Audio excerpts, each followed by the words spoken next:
Well, we're joined now from New York by Dr. Dalia Fahmy, Associate Professor of Political Science at Long Island University. Thanks for joining us on Good Morning Europe.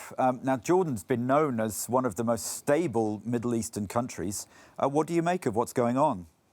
Absolutely. We usually don't think of political stability or turmoil happening in the Hashemite kingdom of Jordan.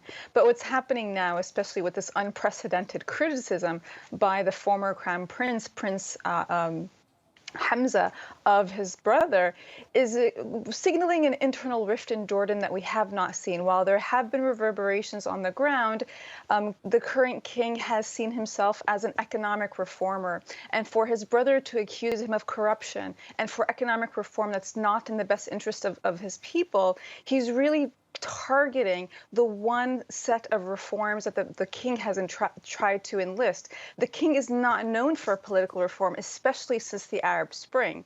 But what he's done in this decision to actually place his brother, beloved to the people of Jordan, under house arrest is actually self-defeating, because he's going to increase popularity of his brother and also signal to the population that any voices of dissent are not accepted.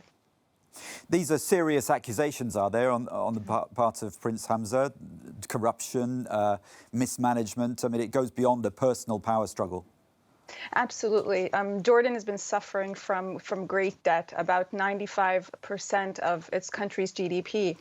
And with the increasing regional challenges, the COVID-19 pandemic, decrease in tourism, but also increased spending on the military as a way to gain power, it's been seen as at the expense of the population. We also have to remember that Jordan has a major refugee crisis from Syria for the past decade.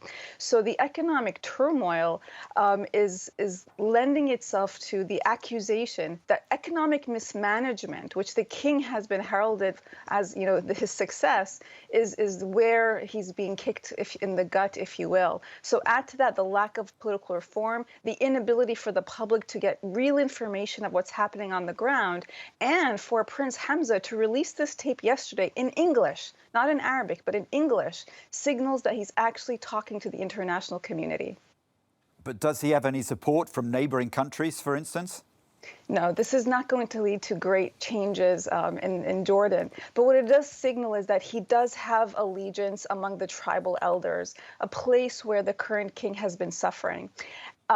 In terms of the region, no, there will not be many changes in the region. Arab leaders have come to his defense. And while he has had a very strained relationship with Benjamin Netanyahu, this will not even change Jordan-Israeli relations.